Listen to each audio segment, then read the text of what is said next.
Today I'm going to be working in my workbook called Esther, and it's on the complete book of Esther. And this is a most fabulous book. I really, really enjoy teaching this book. So I hope you enjoy it as well. First, take a quick look at where it's located.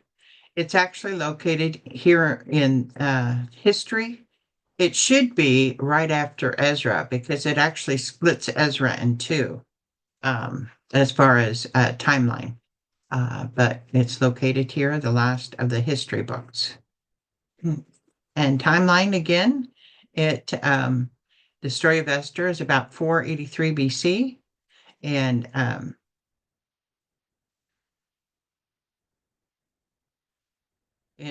that means 483 years before the birth of Christ. 439 BC is not when they started to return to Jerusalem. That's when the second Nehemiah's wave returned to Jerusalem. So anyway, but basically this is in the Restoration of Israel series. Ezra has already had 50,000 Jewish people travel to Jerusalem with Zerubbabel, and they had started and built a lot of the temple uh, during that time. And then we have a time lapse in Ezra, and this is where the book of Esther exists. It will be, it's situated in the country of Babylon. That's taken over by the Persian Empire when Esther becomes, the story of Esther exists. All right. Okay, so we're going to start with the first chapter. I didn't have a table of contents on this. Very bad. I'll need to put a table of contents in here next time. Okay, first chapter. Queen Vashti is dethroned. Esther 1, verse 1 through verse 22. This is what happened during the time of Xerxes, the Xerxes who ruled over 127 provinces stretching from India to Kush. So basically, here's the province, and the Mediterranean Sea has all of Egypt, has all of Israel, has all of Assyria, and all this area. Okay. So where are we in Jewish history? After the kingdom of Israel had fallen to Assyria and the kingdom of Judah had fallen to Babylonia, the Medes and the Persians then overthrew the Assyrians and the Babylonians. The story of Esther happens after the first wave of Jews, through the kindness of the Persian king Cyrus and then later Darius, go back to build the temple in Jerusalem under Ezra. Some Jews still remained in Persia, and this story is about those who remained. Who is the Persian king? Xerxes. How many provinces did he rule? 127 provinces.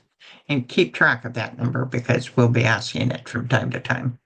India is on the far right of the map. Right India beside the black line there. Kush is on the far left. Right Kush beside the black line there.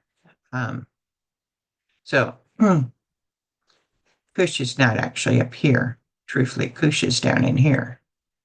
But anyway, this is where you would put India.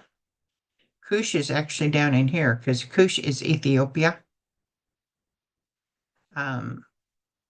We're up into Europe and stuff here too, see.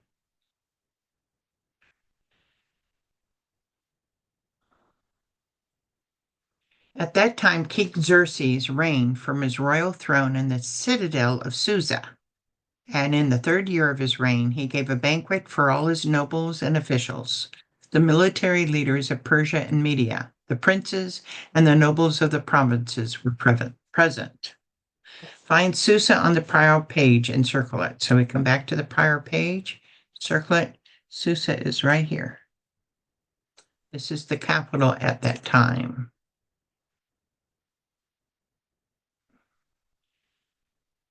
And the citadel of Susa is also written about in Nehemiah 1:1. So we have some connections here in the restoration of Israel.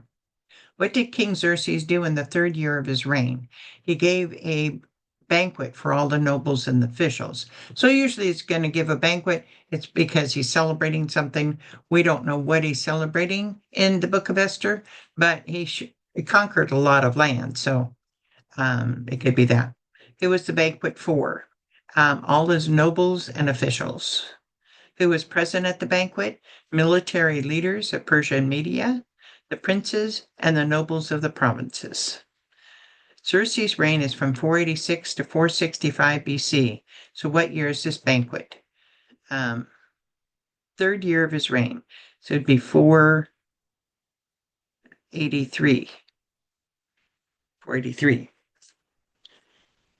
Because time goes backwards. Now I realize that they wouldn't have any understanding that, I mean, they wouldn't be counting that way, but that's how the current maps, current calendars are made. Everything goes through zero, which is the birth of Jesus. Media was part of the Persian Empire, but also was a unique people. They centered around Media. Find Media on the map on the prior page and circle it. Okay.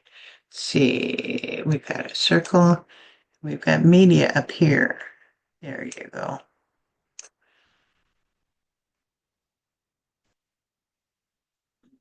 Okay.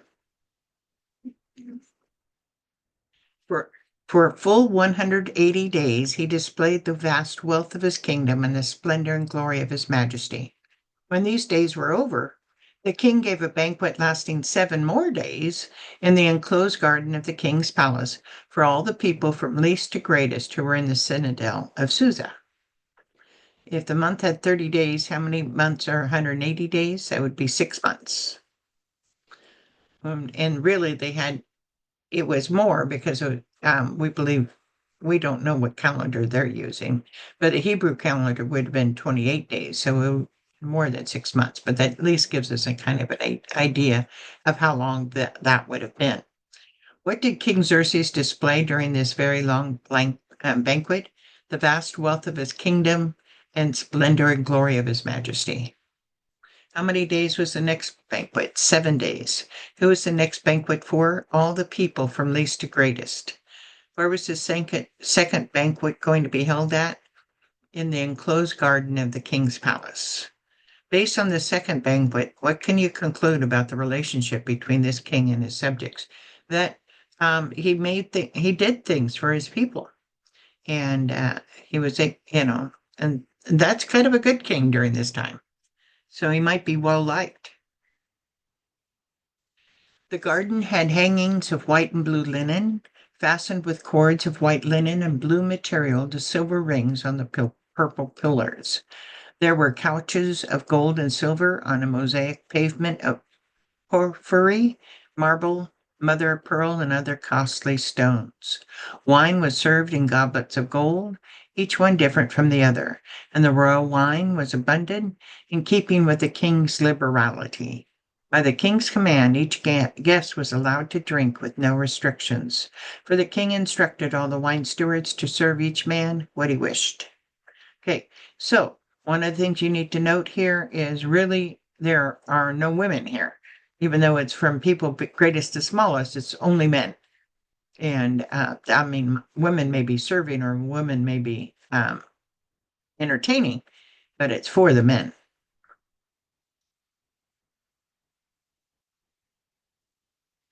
Queen Vashti, so that's his queen, also gave a banquet for the women in the royal palace of King Xerxes. Men and women did not congregate together. What did Queen Vashti, wife of King Xerxes, do? She gave a banquet for the women. Generally, noble women would not be at the men's banquets during this time in history. There would be dancing and serving girls, but no women of noble birth. On the seventh day, when King Xerxes was in high spirits from wine, basically he's drunk, he commanded the 7 eunuchs who served him, Mehuman, Bistha, Harbona, Bigtha, Abagtha, Zethar, and Carcass, to bring before him Queen Vashti, wearing her royal crown, in order to display her beauty to the people and nobles, for she was lovely to look at. So, he's drunk. This is a men's banquet, and he's going to have his queen displayed in her royal crown.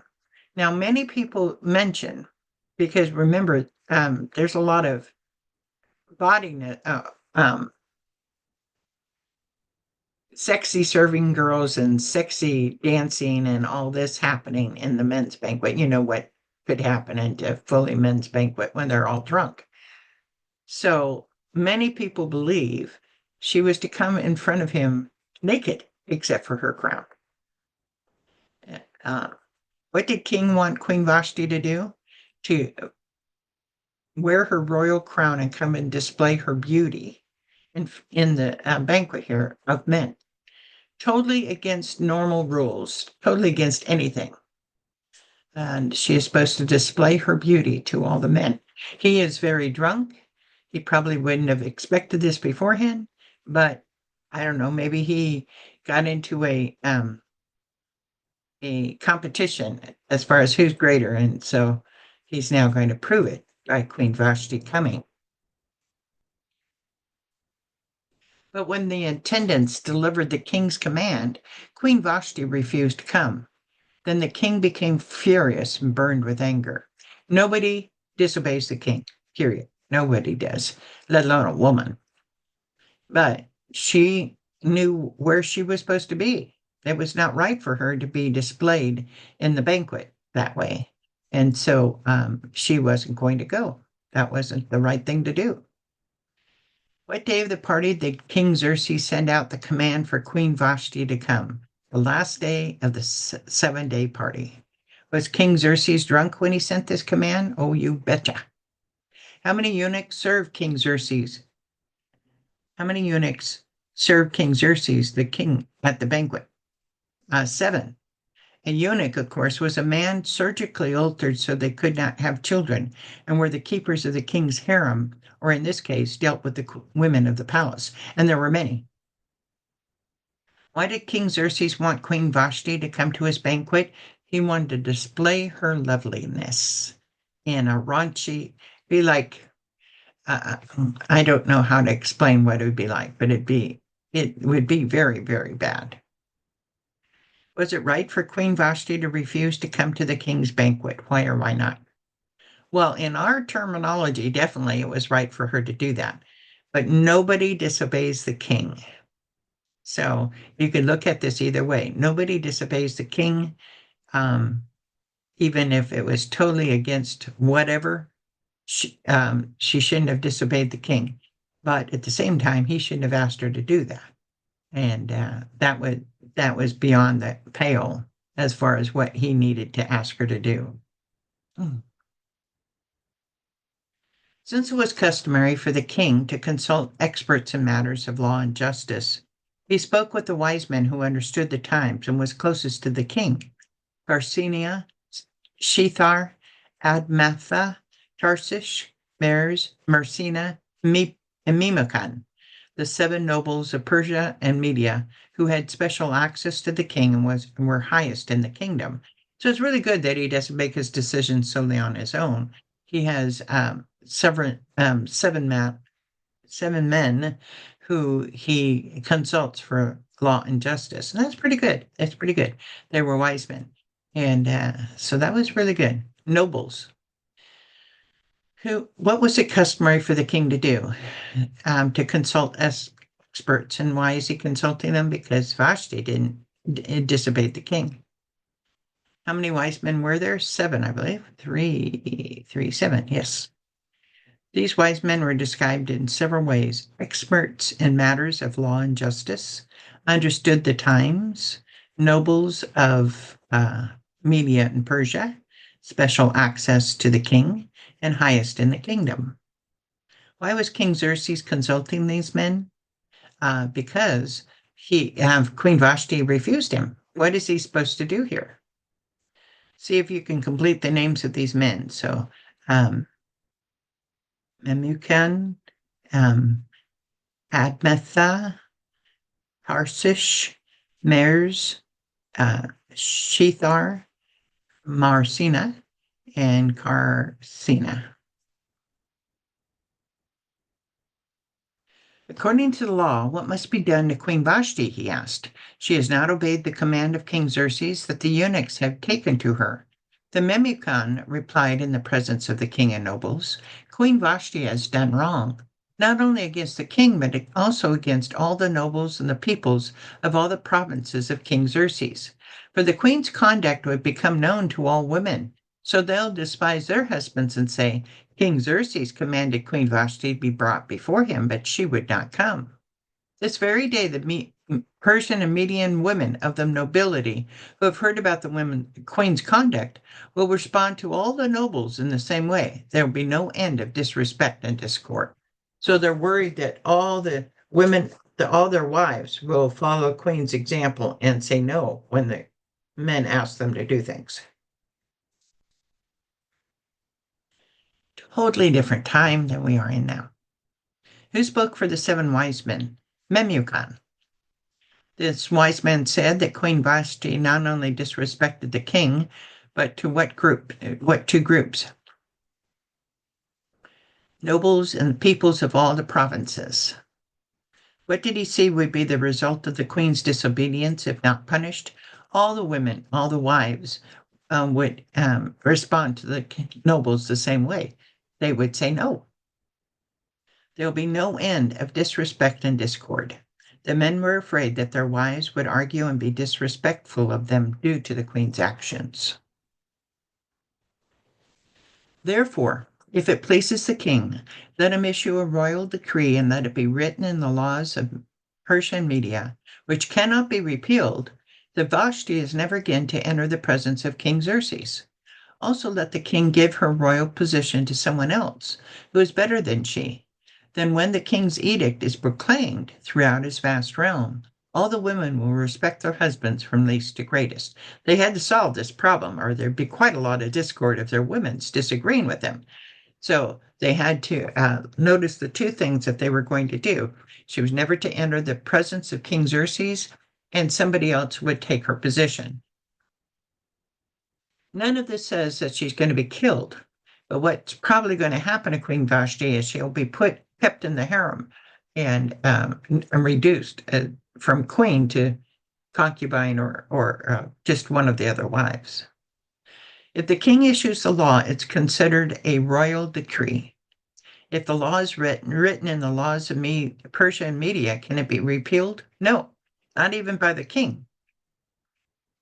What would the new law be? That Vashti can never enter the presence of the king and her royal position will be given to someone else. What also would happen to the royal position of Queen Vashti? That it would be given to someone else. When the edict is proclaimed throughout the realm, what does Memucan believe will be the result of this decree? That women will respect their husbands from least to greatest.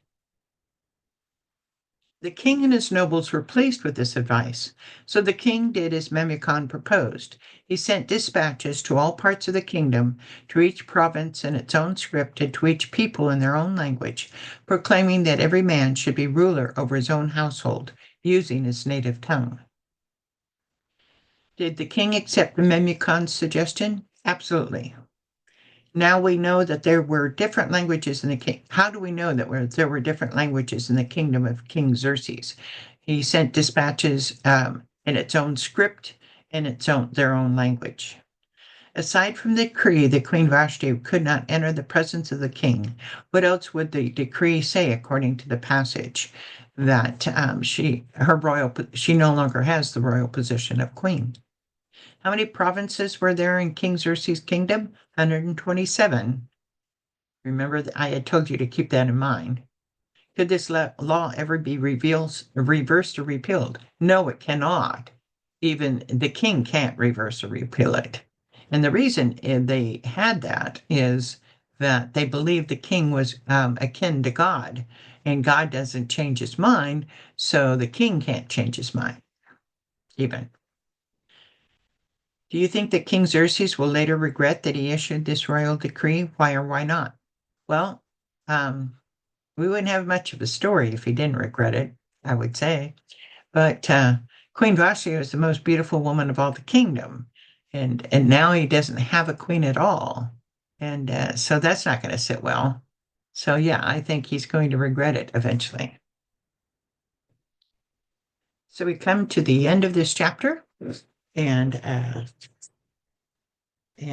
we have the crossword. Was it the first, second, or third year of King Xerxes' reign that he had these banquets? Number 2 across. Third year. 5. King Xerxes was to issue a royal decree. Number 5. What town was King Xerxes' citadel in? Susa. 1 down. What was the name of the queen? Vashti. 3. Xerxes had 127 provinces from India to Kush. 4. Who came up with the punishment for Queen Vashti? Memucan. 6. King Xerxes wanted Queen Vashti to come to his royal banquet wearing her royal crown. So that's the end of this chapter. I hope you enjoyed it, and please enjoy the whole book of Esther. It is quite good. And I'll talk to you later. Bye now.